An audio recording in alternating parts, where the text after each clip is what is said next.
रवि लामिछानेलाई जो सहकारी प्रकरणमा पोखरामा हिरासतमा लिएको छ हजुर र तेस्रो पटक 10 दिन म्याद थपिएको छ। हजुर अब यो थप्न पर्थ्यो पर्दैन र कतिपय मान्छेहरू के भन्छन् भने अब राज्य सत्तामा रहेका राजनीतिक दल र सरकारले चाहिँ राजनीतिक प्रतिशोध साध्यो भन्यो के त्यो प्रतिशोधकै आधारमा फेरि 10 दिन थपेको हो या होइन? अब अनुसन्धान गर्न पाउँछ हैन, सरकारले राज्यले अनुसन्धान गर्न पाउँछ। तर रवि लामिछानेको केस आफैमा पक्राउ गरेर अनुसन्धान गर्नुपर्ने हो कि होइन भन्ने चाहिँ अर्को क्वेसन हो। रवि लामिछानेले प्रत्यक्ष कुनै पनि सहकारी संस्थामा गएर म फलानुको नाति फलानुको छोरा रवि लामिछानेलाई यति लाख यति करोड रुपियाँ ऋण दिनुहोस् र ऋण एप्रुभ गर्नुहोस् भनेर निवेदन दिएको कहीँ देखिन्छ? तर यो मुद्दालाई सहकारी ठगी भनेको सामान्य कुरा छैन। यो गाउँ गाउँका ससाना सहकारीदेखि नेपालका टप सहकारीहरू जस्तो सिभिल सहकारी, कान्तिपुर क्रेडिट एन्ड कोअपरेटिभ्स, ओरिएन्टल, शिवशिखर हैन, हिजो अस्तिका केही नलाउने चप्पल पड्काउनेहरू यहाँ आएर चाहिँ सहकारी खोलेर यिनीहरूले चाहिँ करोडौँ करोडका गाडी चढेर 10औँवटा महल बनाएर अरबौँको विलासी जिन्दगी त अनि अहिले आएर रवि लामिछानेलाई एसोसिएट गरिरहेका छन् बेतुकको कुनै सम्बन्धै नभएको कुरामा। त्यसैले यस्ता कुराहरू नेपाली नागरिकहरूले बुझेका छन्। अब विद्रोह हुन्छ, विद्रोह गर्नुपर्छ। 2016मा निर्वाचित ट्रम्प 2020मा आउँदा निर्वाचन हारे, 2024मा आउँदा 16 भन्दा पनि धेरै भारी मतले उनी निर्वाचित भए। कारण चाहिँ के थियो होला सर? योभन्दा अगाडि अब जो बाइडेन डेमोक्रेट्सका राष्ट्रपति थिए हैन। हजुर। उनी राष्ट्रपति भइसकेपछि युद्धहरू बढे क्या जताततै। जस्तो रसिया र युक्रेनको युद्ध बढेको छ हैन। अब यतापट्टि आएर इरान पनि अब धेरै युद्धहरूमा सामेल हुने, टसलमा सामेल हुने अवस्था आएको छ।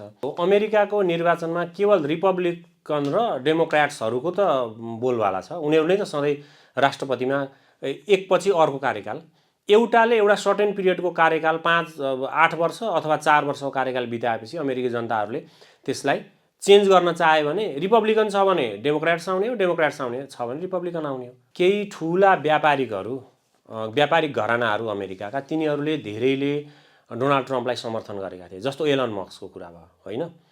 अब उनको पनि त्यहाँ स्वार्थ छ।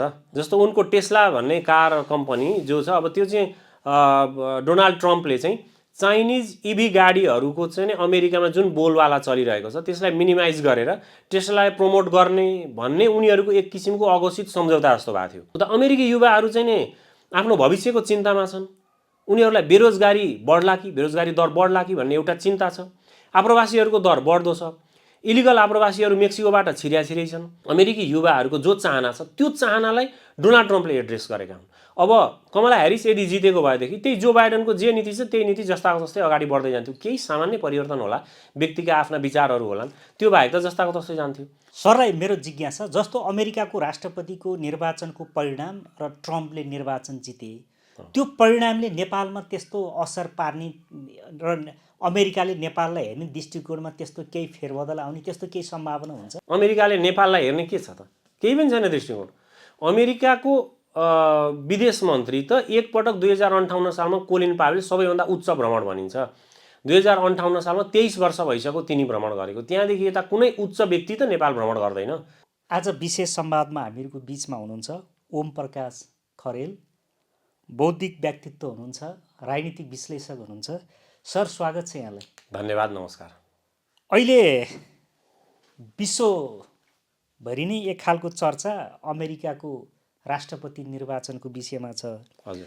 2016मा निर्वाचित ट्रम्प 2020मा आउँदा निर्वाचन हारे, 2024मा आउँदा 16 भन्दा पनि धेरै भारी मतले उनी निर्वाचित भए। कारण चाहिँ के थियो होला सर? अहिलेको विश्व परिवेश नै अब यस्तो बनेर आयो कि योभन्दा अगाडि अब जो बाइडेन डेमोक्रेट्सका राष्ट्रपति थिए हैन। हजुर। उनी राष्ट्रपति भइसकेपछि युद्धहरू बढे क्या जताततै।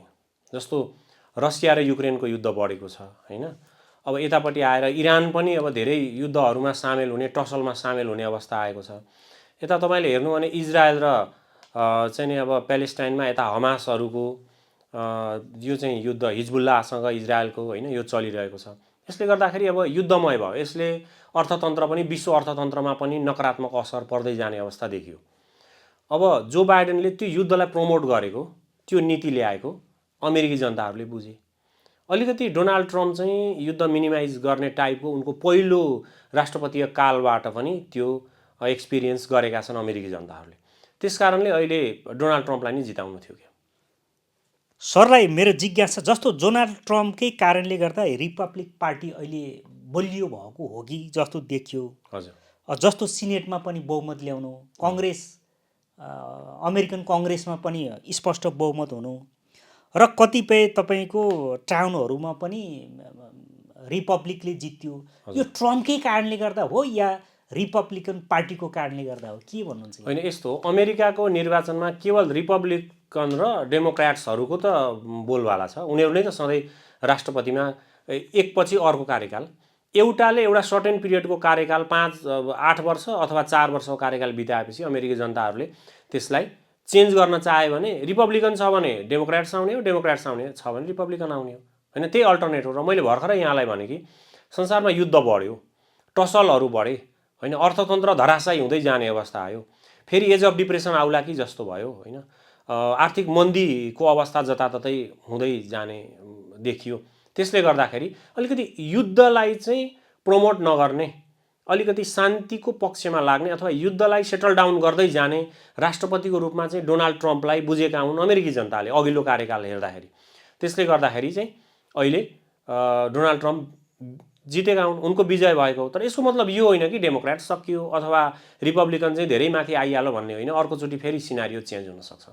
जस्तो अमेरिकन निर्वाचनले एउटा सन्देश के होइन भनेर प्रमाणित गर्यो भने, हजुर, जस्तो हामीहरूको देश जस्तोहरूमा चाहिँ हे मिडियाबाजी गरे, दुनियाँले चाहिँ समर्थन गरे, त्यो हावाको तालमा लैमै जिते हो, त्यस्तो निर्वाचनै जित्न सक्ने आधार नहुँदा पनि दुनियाँले चाहिँ जित्छ भन्ने आधारमा जित्या हो भनेर हामीहरूको जस्तो देशमा चाहिँ हेल्लो इफेक्ट लागु हुन्छ।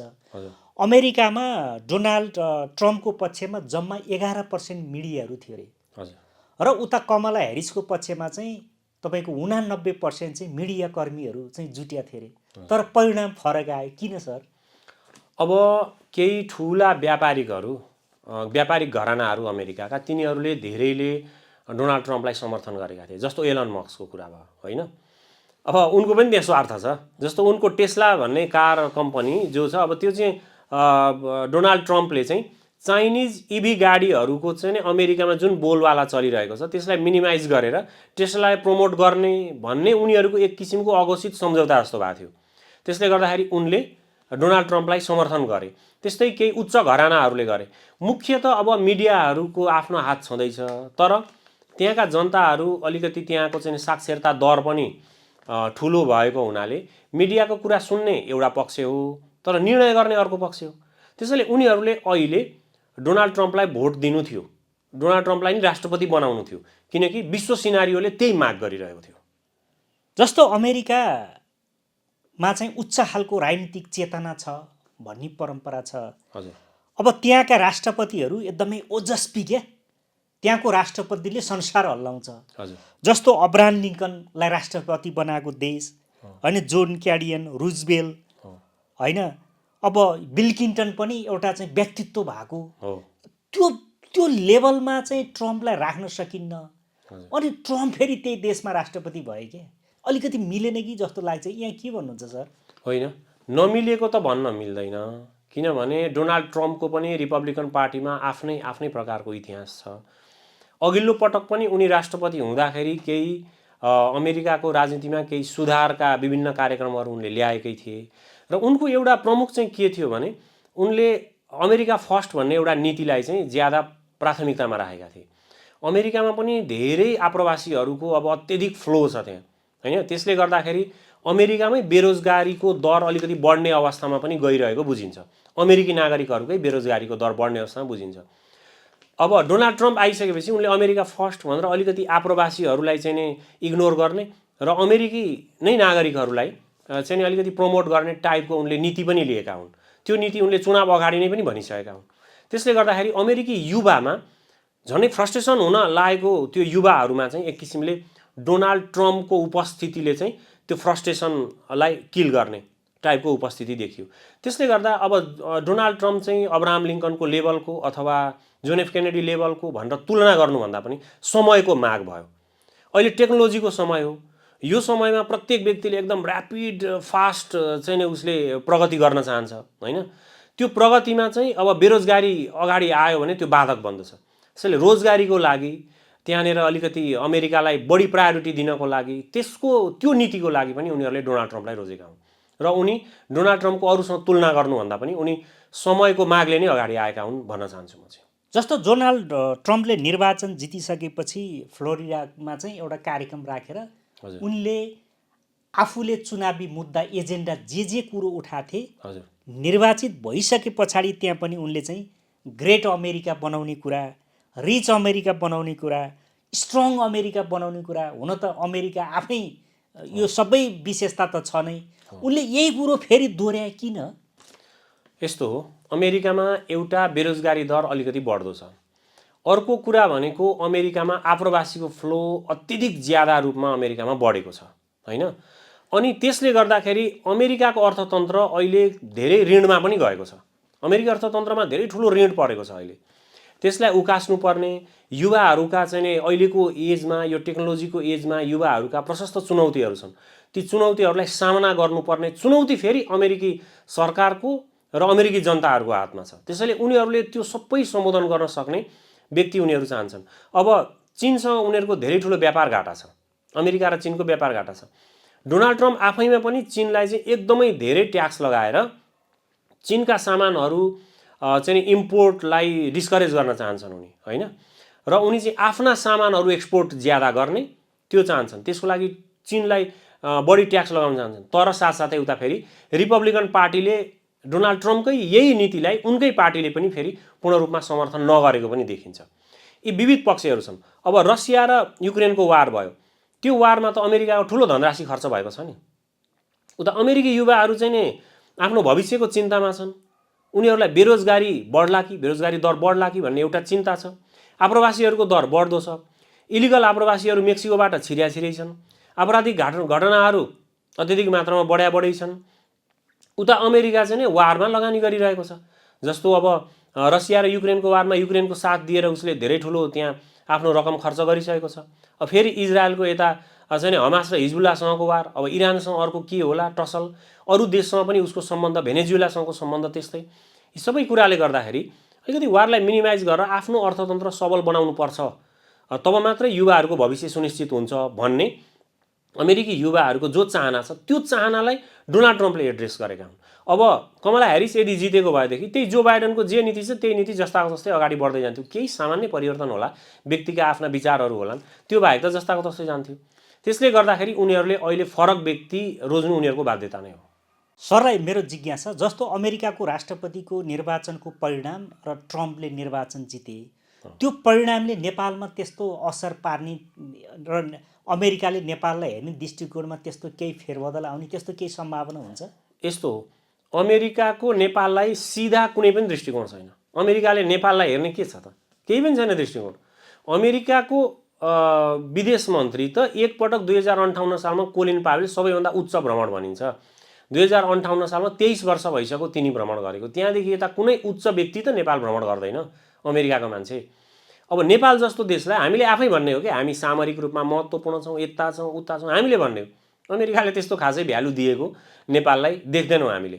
अथवा नेपालका नेताहरूले होइन आफूलाई, आफ्नो पदलाई, आफ्नो गरिमा, देशको शानलाई उँभो गर्न नसकेको, यहाँ भ्रष्टाचार व्याप्त, नेपालका नेता देख्ने बित्तिकै अमेरिकी त्यहाँका सामान्य जोसुकै नेताले यो भ्रष्टाचारी हो भनेर इङ्गित गरिदिन्छ होइन। त्यसैले नेपालका नेतालाई त उनीहरूले गन्दैनन्। नेपालका प्रधानमन्त्रीको कुनै भ्यालु नै छैन। अमेरिकाको एउटा सामान्य सिनेटरको अगाडि पनि नेपालको प्रधानमन्त्रीको कुनै भ्यालु छैन के।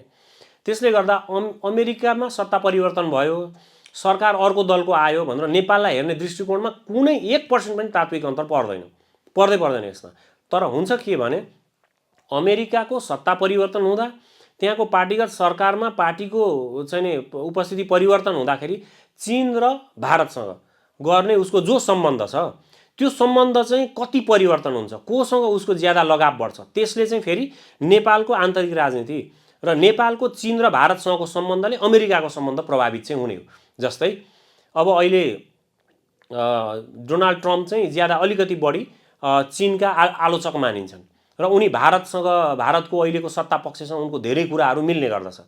त्यसले गर्दाखेरि अब चीनको आलोचना गर्ने क्रममा त्यो सरकारले नेपाललाई प्रयोग गर्न सक्छ चीनको आलोचना गर्न।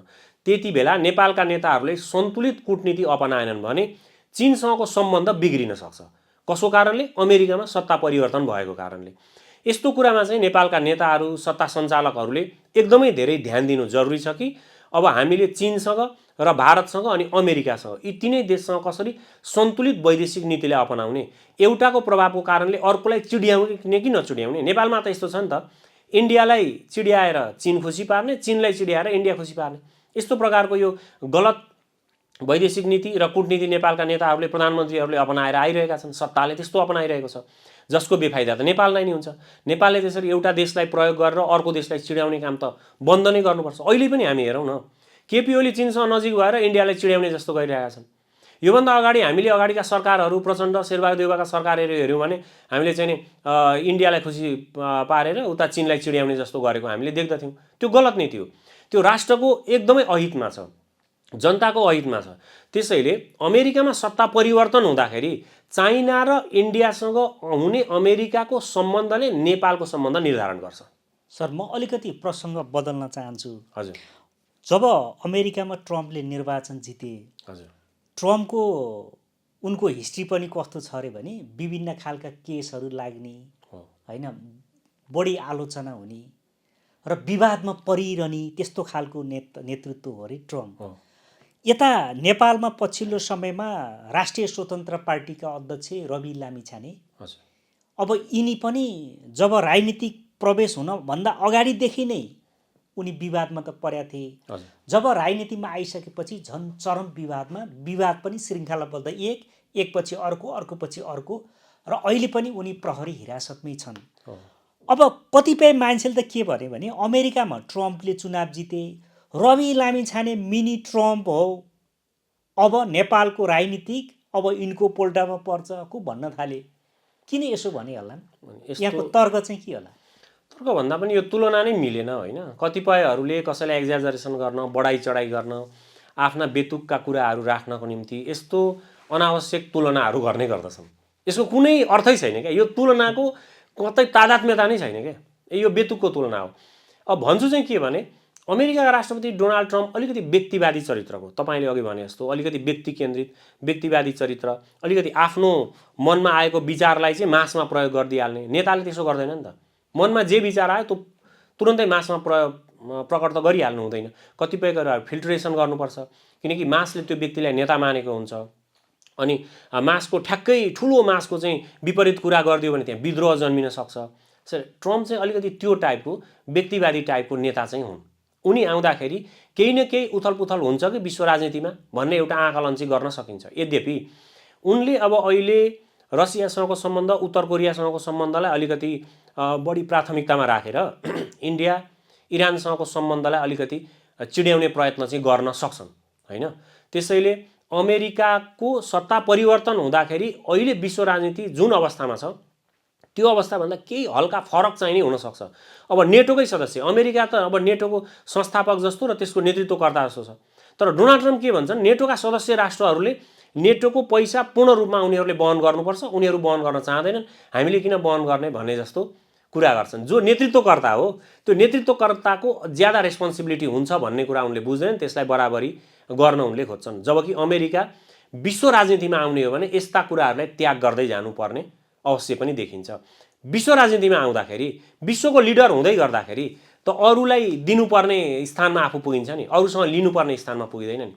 त्यसैले उनले जुन अमेरिका फर्स्ट भनेर डोनाल्ड ट्रम्पले भनेका छन्, त्यो अमेरिका फर्स्ट भन्ने कुराले कतै अमेरिकी जनताहरूलाई नै र अमेरिकालाई नै कतै हानि पो गर्छ कि भन्ने टाइपको पनि आउँछ।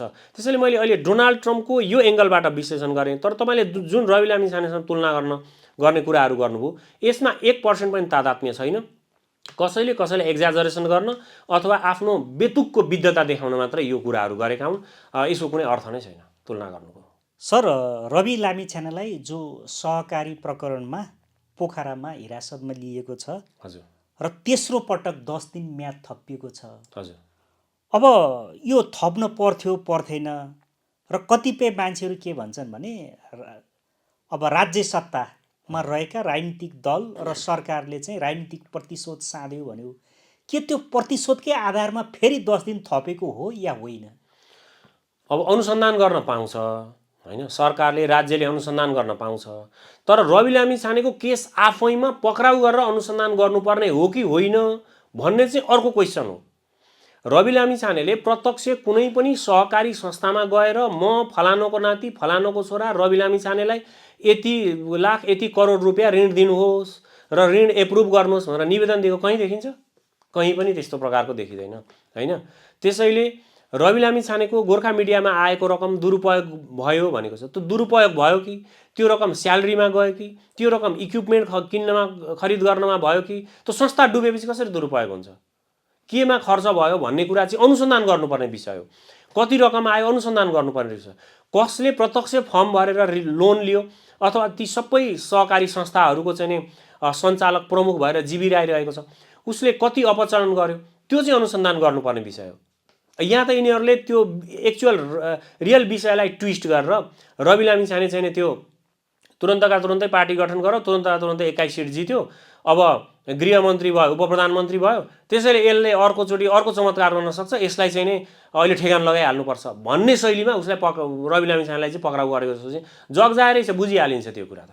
जस्तो सरले अलिकति बुझ्ने भाषामा सबैले सम्झने ढङ्गबाट भनिदिनु पर्यो। हजुर, जस्तो सूर्यदर्शन सहकारीबाट गोर्खा मिडियामा लगानी भयो, हजुर, पैसा त्यहाँबाट आयो। हो, त्यति बेला रवि लामिछाने त्यहाँको एमडी थिए। हो, अब सरकारी के अरे सहकारी रकममा उनको अवचलन हो होइन हामीले भन्ने कुरा होइन, कानुनिक रूपबाट हो। हो, पछि यो सूर्यदर्शन सहकारीका केही मेम्बरहरूले जो पैसा राखेका थिए उनीहरूले हामीहरूको पैसा चाहिँ गोर्खा मिडियामा लगानी भयो भनेर किटानी जाहेरीका साथ रवि लामिछानेका विरुद्ध मुद्दा हाले। हजुर, त्यसपछि समातेको चाहिँ कसले हो भन्दा प्रहरीले, केका लागि भन्दा अनुसन्धानका लागि। हजुर, तर आम मान्छेहरू चाहिँ सरकारले समात्यो भन्छ, समाते चाहिँ कसले हो सर भने? होइन, प्रहरीले समातेको भने सरकारै भइहाल्यो होइन। प्रहरी भनेकै गृह मन्त्रालय अन्तर्गत हो। गृहमन्त्रीले सरकारले आदेश नदिकन प्रहरीले समाउँदैन, समाएको सरकारले नै हो। तर यो मुद्दालाई सहकारी ठगी भनेको सामान्य कुरा छैन। यो गाउँ गाउँका ससाना सहकारीदेखि नेपालका टप टप सहकारीहरू जस्तो सिभिल सहकारी, कान्तिपुर क्रेडिट एन्ड कोअपरेटिभ्स, ओरिएन्टल, शिवशिखर होइन, हिजो अस्तिका केही नलाउने चप्पल पड्काउनेहरू यहाँ आएर चाहिँ सहकारी खोलेर यिनीहरूले चाहिँ करोडौँ करोडका गाडी चढेर 10औँवटा महल बनाएर अरबौँको विलासी जिन्दगी त ऊ शिवशिखर सहकारीको मालिक केदारहरूले, उसका श्रीमतीहरूले त यस्तो जीवन बिताइरहेका छन् जसको 25 वर्ष अगाडि के थियो होइन। उनीहरूको त्यो सबै चिजलाई गिजोल्न यी मान्छेहरू काङ्ग्रेसका हुन्। फेरि यी कोही काङ्ग्रेसका छन्। इच्छाराज तामाङ एमालेको मान्छे होइन, एमालेकै मान्छे। उसले कति मान्छे धुरुधुरु रहेका छन् अहिले सिभिल सहकारीबाट। हेर्नुहोस् त, हजारौँ हजार मान्छेहरू चाहिँ को पैसा उसले अपचलन गरिदिएको छ, खाइदिएको छ। कयौँ मान्छेहरूले दुःख गरेर चाहिँ जम्मा गरेको पैसा त्यसलाई दुरुपयोग गरेको छ, त्यो रकमलाई। ती सबै चिजलाई गिजोल्न यो केसलाई ल्याइएको। यहाँले भन्नुभयो सूर्यदर्शनका केही व्यक्तिहरूले रवि लामिछानेको विरुद्धमा उजुरी दिए होइन, दिन लगाइयो के, दिनुपर्छ भनेर प्रभाव पारियो, दिन लगाइयो।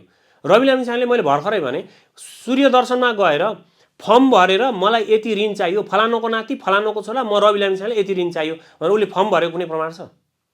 छैन भने कसरी सहकारी ठगीको केस लाग्छ? त्यसको त अर्को रकम दुरुपयोग भयो भने अनुसन्धान गर्न, कसैलाई ठगीको चाहिँ नि आरोप लागिरहेको छ भने त्यसलाई उन्मुक्ति दे त कसले भनेको छ? हामी नागरिकले कसले भनेका छौँ र? अनुसन्धान गर्नुपर्छ, तर पक्राउ गरेर अनुसन्धान गर्न योग्य चिज हो कि होइन?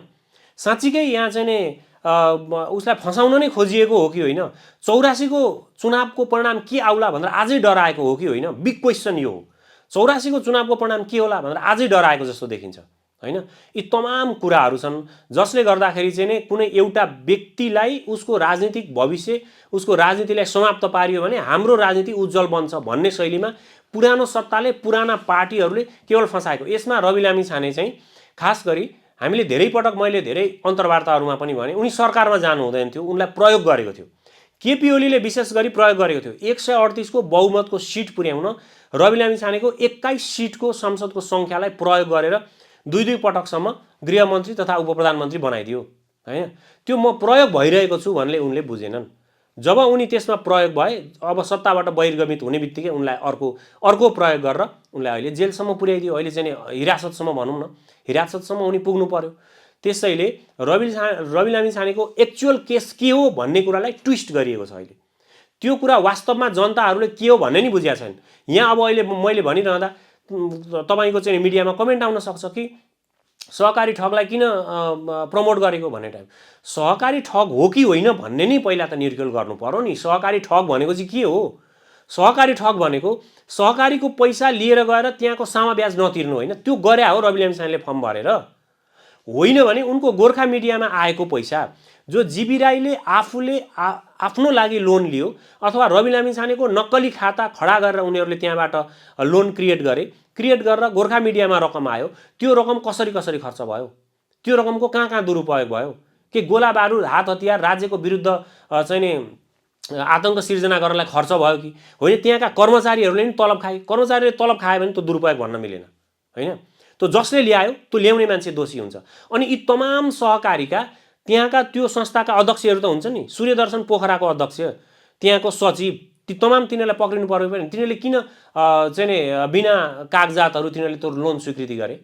यी सबै ठाउँकोलाई पक्राउ गर्नु पर्यो कि परेन? यहाँ केवल जीबी राईको मात्रै नाम आइरहेको छ, त्यो होइन। जीबी राई सहित जति पनि छन्, सूर्यदर्शन, स्वर्णलक्ष्मी, त्यहाँको सुप्रिम, त्यहाँको सहारा, त्यहाँको सानो पाइला भन्नेका जति पनि सहकारी आइरहेछन्, त्यो सहकारीमा बसेका पदाधिकारीहरू, सञ्चालक समितिहरू त्यहाँ को छन्, त्यहाँको अध्यक्ष को छ होइन, जीबी राई होला एउटा, अरू को छन्, ती सबैलाई पक्राउ गरेर तिनीहरूलाई अनुसन्धान गर्नुपर्छ। अनि मात्रै यसको एक्चुअल रियल पाटो खुल्छ। नत्र भने माथि टपमा लोनै लिँदै नलिएको मान्छेलाई तैँले चाहिँ नि रकम अपचलन गरिस् भनेर पक्राउ गरेर यो गिजोलेर जनताहरूको रकमलाई झन् दुरुपयोग गराउने मात्रै बाटो अहिलेको सरकारले गरिरहेको छ। अनि कोही त यसो भन्छन् नि सर, हजुर, जस्तो रवि लामिछानेले डाइरेक्ट सहकारीमा गएर फर्म भरेर पैसा नल्याए पनि हजुर, दुईटा कारणले चाहिँ उनी चुकिहान् रे। जस्तो सम्पत्ति शुद्धिकरण हजुर र सङ्गठित अपराधले के भन्छ रे भने, हजुर, जस्तो रवि लामिछाने गोर्खा मिडियामा थिए, उनले उनको हातमा पैसा पर्यो, अनि पैसा कसरी पर्यो भन्दा त्यो पैसाको पनि भ्यालिडिटी हुनु पर्यो अरे क्या, स्रोत खुल्न पर्यो अरे। अनि स्रोतै नखोलेको पैसा चाहिँ उसले बाँड्नु भनेको यो सङ्गठित अपराध मार्फत आएको पैसा हो र यसलाई चाहिँ सम्पत्ति शुद्धिकरण अन्तर्गत यो दुईटा उसमा त गएर जाकिन्छ नै भन्ने तर्कको छ। यहाँ के भन्नुहुन्छ? केही तर्क होइन, बेतुकका कुराहरू हुन्, एकपक्षीय कुराहरू हुन् होइन। सामान्य कानुन, म पनि राजनीति शास्त्रको विद्यार्थी हुँ, सामान्य कानुन हामीले पनि बुझेका छौँ। सम्पत्ति शुद्धिकरण र उसले चाहिँ सङ्गठित अपराध गरेको भए, जस्तो यहाँले भन्नुभयो लोनै लिएर उसले फर्म नभरेको भयो भने किन सहकारीको केस लगाइयो त? फर्म भरेको छैन भने सहकारीको कुरा कहाँबाट उठ्यो? त्यही सङ्गठित अपराध भन्नु पर्यो नि त। सङ्गठित अपराध भन्नु पर्यो। अथवा अर्को यहाँले के भन्नुभयो, सङ्गठित अपराध र सम्पत्ति शुद्धिकरण, त्यही कुरा उछाल्नु पर्यो त। किन चाहिँ अहिले सहकारी ठग त्यो उपमा किन दिनु पर्यो अहिले रवि लामिछानेले? त्यो जरुरी छैन हो। अब सङ्गठित अपराध र यो सम्पत्ति शुद्धिकरण हो भने त्यो रकम सिधै रवि लामिछानेको हातमा आएर उसले रवि लामिछानेले त्यो रकमलाई जथाभावी खर्च गरेको छ कि छैन त्यो अनुसन्धान गर्दा त भयो नि त। त्यो त अनुसन्धान गर्नुपर्ने विषय हो। तर त्यो रकम त्यहाँका कर्मचारीहरूलाई ग्यालेक्सी टेलिभिजन, फोके भनेर टेलिभिजन खोलियो, फोके केही पनि थिएन होइन। जीबी राईको त्यो एउटा महत्त्वाकांक्षा थियो, फोकेले नाम दिएर, हुनसक्छ त्यहाँ रवि लामिछानेको पनि महत्त्वाकांक्षा थियो होला, दुवैजनाको हुनसक्छ। तर त्यसको फोके प्रविधि पनि थिएन। तर त्यहाँ ठुला मोडर्न इक्विपमेन्टहरू ल्याइयो, महँगा इक्विपमेन्टहरू ल्यायो। त्यसमा कति खर्च भयो? 70 करोड त त्यहाँ इक्विपमेन्टहरूमा नै खर्च भएको छ भन्ने कुराहरू आइरहेको छ। त्यो कसरी सङ्गठित अपराध भयो? सामान किनेर ल्याएर कसैले, तपाईँ एउटा बिजनेस गर्नुहुन्छ, अनि त्यो बिजनेस गर्दाखेरि तपाईँले ठुलो लगानी ल्याउनुहुन्छ, लगानी ल्याएर तपाईँले बिजनेस सुरु गर्नुभयो, सुरु गरेको 8 महिनामा बिजनेस डुब्यो, सङ्गठित अपराध भयो, तपाईँ डुब्नु भयो। तर त्यो रकम चाहिँ आफ्नो सम्पत्ति थिएन। त्यो रकम कसको थियो? सर्वसाधारण जनताहरूको सम्पत्ति थियो। व्यक्तिको सम्पत्ति भएको भए इस्यु बन्दैन थियो। सर्वसाधारण सामान्य एउटा चाहिँ नि चिया बेच्नेदेखि लिएर टोयलेट सफा गर्ने व्यक्तिदेखि लिएरहरूको जस्ताको सम्पत्ति थियो। त्यो सम्पत्तिलाई त्यहाँ ल्याउनु हुँदैन। त्यो ल्यायो कसले? यो अनुसन्धानको विषय हो। त्यो ल्याउनेमा सिधै रवि लामिछाने गएर ल्याएका हुन् भने त्यो पैसा रिटर्न गर्नुपर्छ, त्यो पैसा तिर्नुपर्छ। यदि उनले फर्म भरेर ल्याएका छन् भने त्यो जसले ल्याए त्यो अनुसन्धानको विषय हो। त्यो पैसा उसको सर्वस्व हरण गरेर त्यो पैसा नागरिकहरूलाई रिटर्न गर्नुपर्छ, फिर्ता गर्नुपर्छ। रह्यो केवल रवि लामिछानेसँग सम्बन्धित यी 4-5 वटा सहकारीको कुरा मात्रै होइन, यो कुरा सिभिल सहकारीका पीडितहरूलाई खोइ राज्यले दिएको न्याय दिएको खोइ। सिभिल सहकारीका पीडितहरू कति वर्षदेखि रोएर बसेका छन् होइन। सुधीर बस्नेतको ओरिएन्टलको खोइ 20औं वर्षदेखि काङ्ग्रेस समर्थक होइन, काङ्ग्रेसहरूले जोगाएर राखेको होइन। सुधीर बस्नेतको ओरिएन्टलमा कति व्यक्तिले पैसा राखेका थिए। उसले चाहिँ त्यो बालकुमारी एरिया ग्वारको एरियातिर उसले अपार्टमेन्ट बनाएको थियो। त्यो अपार्टमेन्टमा कतिले बुकिङ गरेका थिए। त्यो अपार्टमेन्टमा पैसा बुक गर्ने व्यक्तिहरूको पैसा कहाँ खोइ, केही पनि छैन। सबै भद्रगोल छ। सबै यो चाहिँ काङ्ग्रेस र एमाले, यी नै दुईटा पार्टी, अलिअलि माओवादी, काङ्ग्रेस र एमाले सर्वसाधारण दुखी जनताहरूको पैसा सहकारी खोलेर आफ्ना नेताहरूलाई कार्यकर्ताहरूलाई सहकारी खोल्न लगाएर यसरी जनताको पैसा ठगेर यिनीहरूले आफ्नो यो भ्रष्टाचारको अकुत साम्राज्य खडा गरेका छन् कि यिनीहरूलाई झुन्ड्याउनुपर्छ। एक दिन हेर्नुहोस्, झुन्ड्याउनुपर्छ। यो राज्य सत्ता परिवर्तन हुन्छ, नेपाली जनताहरूले यिनीहरूलाई छोड्नेवाला छन्, कसैलाई पनि छोड्नेवाला छैन। किनभने ती गरिब र दुखी जनताहरूको तिनीहरूले दुःख गरेर आफ्नो पसिना बगाएर भेला पारेको पैसा काङ्ग्रेस र एमाले आफ्ना कार्यकर्तालाई सहकारी खोल्न लगाएर त्यहाँ ठगी गराएका छन्। अनि अहिले आएर रवि लामिछानेलाई एसोसिएट गरिरहेका छन् बेतुकको कुनै सम्बन्धै नभएको कुरामा। त्यसैले यस्ता कुराहरू नेपाली नागरिकहरूले बुझेका छन्। अब विद्रोह हुन्छ, विद्रोह गर्नुपर्छ। हस्, समय दिनुभयो सर, यहाँलाई पुनः धन्यवाद दिन चाहन्छु। धन्यवाद, नमस्कार।